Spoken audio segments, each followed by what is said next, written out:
ये जो लाल पत्तियों वाली न्यू ग्रोथ होती है, इसे ज़्यादा पानी चाहिए होता है। अगर थोड़ा सा भी पानी कम हो जाए तो ये लाल पत्ते तुरंत झुलस जाते हैं, यानी विल्ट हो जाते हैं।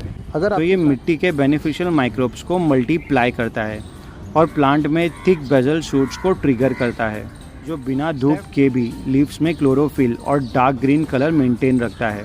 आज हम एक ऐसी साइंटिफिक रिसर्च स्टडी पर बात करेंगे जो 200 रोज़ प्लांट पर हुई थी, और मैं आपको बताऊंगा कि क्यों कम पानी देने से आपके प्लांट्स की ग्रोथ रुक जाती है।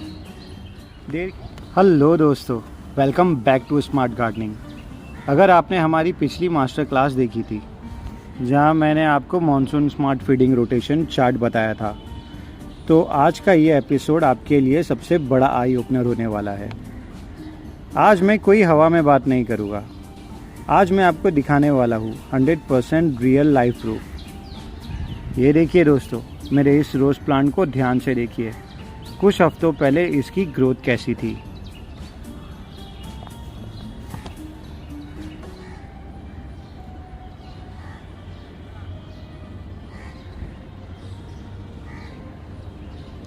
और अब लाइव देखिए, हर एक नोड से, हर एक ब्रांच से ऐसी गहरी लाल डीप रेड और सुपर हेल्दी न्यू शूट्स निकलकर बाहर आ रही है। पूरा पौधा न्यू ग्रोथ से भर चुका है, और ये सब हुआ है उसी मॉनसून फीडिंग शेड्यूल की वजह से, जो मैंने आपको पिछले एपिसोड में बताया था।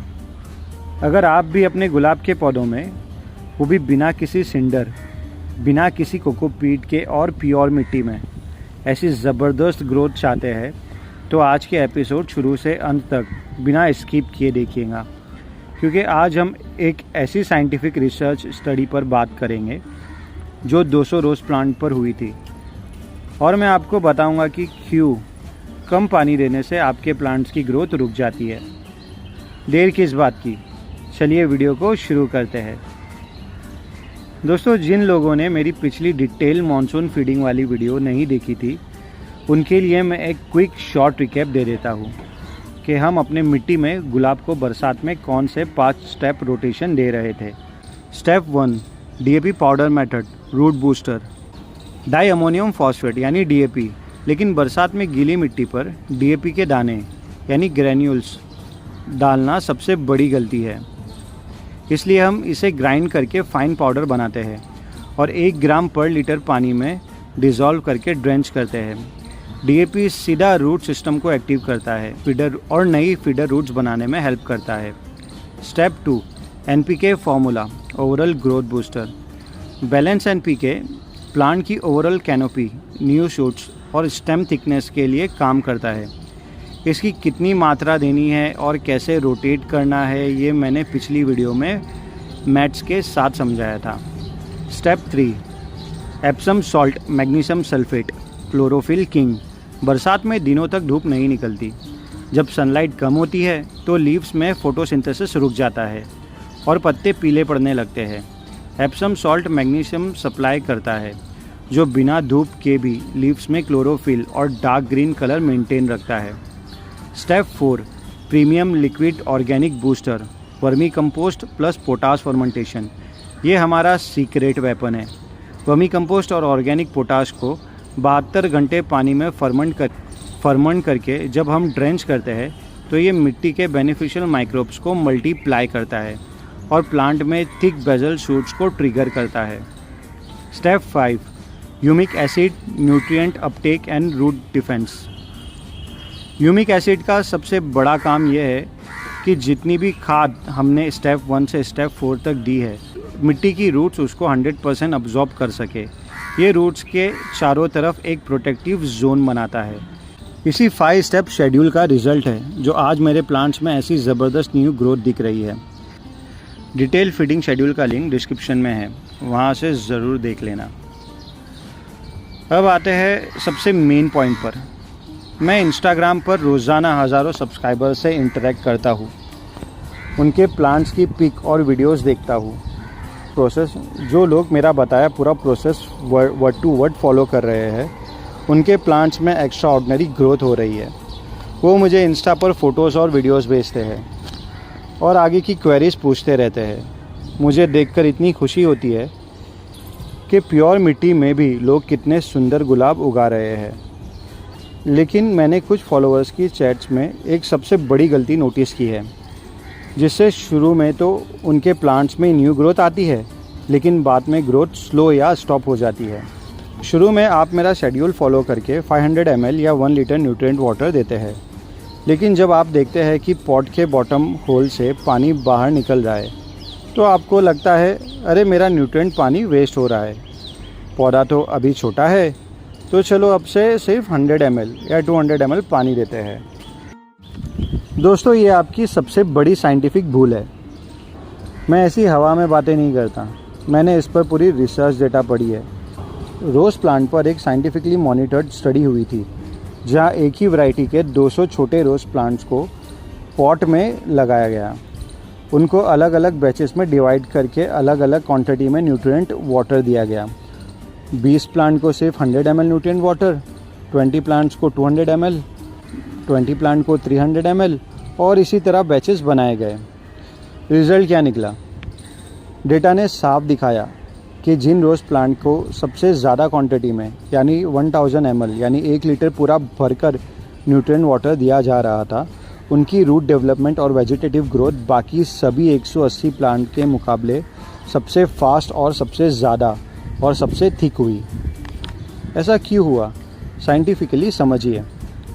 जब आप सिर्फ 100 ml पानी डालते हैं तो वो पानी मिट्टी के सिर्फ टॉप 1 इंच लेयर या किसी एक साइड की फीडर रूट्स तक ही पहुंच पाता है। नीचे की मेन रूट बॉल ड्राई रह जाती है। आपको लगता है कि 100 ml डालने पर भी नीचे से 2 बूंद पानी टपका तो पूरा पॉट गीला हो गया, लेकिन रियलिटी ये है कि वो पानी मिट्टी के गैप्स और पॉट की साइड से होकर बाईपास होकर नीचे निकल जाता है। अंदर की 80% रूट्स प्यासी रह जाती है। इसीलिए मैं अपने बड़े सोलारी रोज़ प्लांट को एक बार में 3 से 4 लीटर न्यूट्रिएंट वाटर देता हूँ और नीचे ट्रे रखता हूँ, ताकि जो एक्स्ट्रा न्यूट्रिएंट वाटर टपके उसे बॉटम रूट्स बाद में रीअब्जॉर्ब कर सके। ओवरफीडिंग क्या है? 10 लीटर पानी में 10 ग्राम फर्टिलाइज़र मिलाकर पूरे पॉट में भर कर देना ओवरफीडिंग नहीं है, क्योंकि उसका TDS 500 ppm से कम रहता है। लेकिन 1 लीटर पानी में 10 ग्राम फर्टिलाइज़र डाल देना ओवरफीडिंग है, क्योंकि TDS 2000-3000 प्लस चला जाता है। ये सारे हैक्स मैं अगर चाहता तो कोई पेड कोर्स बनाकर बेच सकता था, लेकिन आप सब मेरे ऊपर इतना ट्रस्ट करते हो, इसलिए ये सब दिल खोलकर आपके साथ शेयर कर रहा हूँ।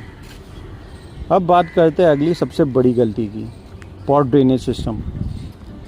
पिछली वीडियो में मैंने बताया था कि पॉट के बॉटम में 4 से 5 ड्रेनेज होल्स होने चाहिए, नेट या मैश होनी चाहिए और नीचे थर्माकोल चिप्स या ग्रेवल की अच्छी लेयर होनी चाहिए। बरसात के पानी में अगर ड्रेनेज होल ब्लॉक हो गया या आपने ड्रेनेज लेयर नहीं बनाई, नंबर 1 पॉट में पानी जमा होने लगेगा यानी वाटर लॉगिंग। दूसरा, ऑक्सीजन सप्लाई रुकने से रूट सड़ने लगेंगी, रूट रॉट। नंबर 3, जब रूट सड़ेगी तो प्लांट में ऊपर से ब्रांचेस काली पड़ने लगेगी, जिसे हम डाईबैक कहते हैं। और वर्स्ट केसेस सिनेरियो में आपके पूरा का पूरा प्लांट डाई हो जाएगा यानी मर जाएगा। Gardening is all about process. दोस्तों, खाद सभी देते हैं, उल्टा मैंने देखा है लोगों के पास मुझसे भी महंगी और इम्पोर्टेड खाद है। मैं तो लोकल नर्सरी से सस्ती खाद लाता हूँ, लेकिन फ़र्क है प्रोसेस में। प्रोसेस का मतलब है कि एक रूटीन शेड्यूल, मंडे से संडे तक प्लांट पर न्यू ग्रोथ हो या ना हो, डिजीज़ आए या ना आए, हमें अपना रूटीन बिना छोड़े फॉलो करना है, तभी सालों साल प्लांट्स पहले से बेटर ग्रोथ करेंगे। अब आगे आने वाली वीडियोस में हम कौन कौन से एडवांस टॉपिक कवर करने वाले हैं, उनका एक छोटा सा प्रीव्यू देखिए। Extreme rain and sudden sun stress fix. जब 3 से 4 दिन कंटिन्यूसली तेज़ बारिश होती है और उसके अचानक बाद तेज़ धूप निकलती है तो पौधा स्ट्रेस और विल्टिंग मूड पर चला जाता है यानी मुरझाने लगता है। उस वक्त कौन सी मेडिसिन स्प्रे करना है या रूट ड्रेंचिंग करनी है ताकि पौधा बिना रुके ग्रोथ कंटिन्यू करे, ये हम आने वाली वीडियो में बताएंगे, क्योंकि मैं एक ही वीडियो में सब कुछ बताकर आपको पजल नहीं करना चाहता। दूसरा पॉइंट होगा, रोज़ प्लांट की कुछ वैरायटीज़ ऐसी होती है जो मानसून में नेचुरली अपने ओल्ड लीव्स ड्रॉप कर देती है, जैसे मेरी ये सोलारी रोज़ वैरायटी। इस वक्त घबराना नहीं है, क्या केयर करनी है वो बताए गए। साथ ही ब्लैक स्पॉट, फंगस अटैक और रूट रॉट से कैसे बचना है, डिजीज़ लगने पर क्या ट्रीटमेंट करना है। उसके बाद बरसात रुकने पर पानी कैसे मॉनिटर करना है। ये जो लाल पत्तियों वाली न्यू ग्रोथ होती है, इसे ज़्यादा पानी चाहिए होता है। अगर थोड़ा सा भी पानी कम हो जाए तो ये लाल पत्ते तुरंत झुलस जाते हैं, यानी विल्ट हो जाते हैं। अगर आपके प्लांट में न्यू ग्रोथ तो आ रही है लेकिन पत्ते लाल नहीं हो रहे, यानी ऐसे रेड नहीं हो रहे, तो प्लांट में एंथोसाइकिनिन पिगमेंट को कैसे बढ़ाना है, ये सीक्रेट भी आगे रिवील होगा। उसके बाद आगे मौसम के ध्यान में रखते हुए रूट की प्रूनिंग कैसे और कब करनी है, फोर्स डोरमेंसी में प्लांट को कैसे भेजना है, हार्ड और लाइट प्रूनिंग का सही तरीका और डेरो फ्लावर्स पाने का फॉर्मूला। आने वाले हर सैटरडे शाम 6:30 बजे ये सारे मेगा एपिसोड्स आने वाले हैं। इसलिए मैं आपसे कह रहा हूँ, अगर आपने अभी तक स्मार्ट गार्डनिंग चैनल को सब्सक्राइब नहीं किया है तो अभी सब्सक्राइब कर लीजिए और बेल आइकन को ऑल पर प्रेस कर दीजिए ताकि आगे आने वाली एक भी इन्फॉर्मेटिव वीडियो आपसे मिस ना हो। अगर आपको लगता है कि आपका ये भाई आपके लिए दिल से मेहनत कर रहा है और जेन्युइन साइंटिफिक नॉलेज दे रहा है तो इस वीडियो को लाइक ज़रूर कीजिए। आपका एक लाइक मुझे अगली वीडियो बनाने के लिए डबल एनर्जी देता है। कोई भी क्वेरी हो, खाद के पैकेट से लेकर खाद के देने के तरीके तक, तो नीचे कमेंट करें या मुझे इंस्टाग्राम पर मैसेज और फ़ोटोज़ भेजें। मैं हर एक मैसेज का रिप्लाई करता हूँ। तो मिलते हैं अगले सैटरडे शाम 6:30 बजे। तो finally you guys are amazing. Keep gardening, keep growing and keep learning. Thank you so much for watching.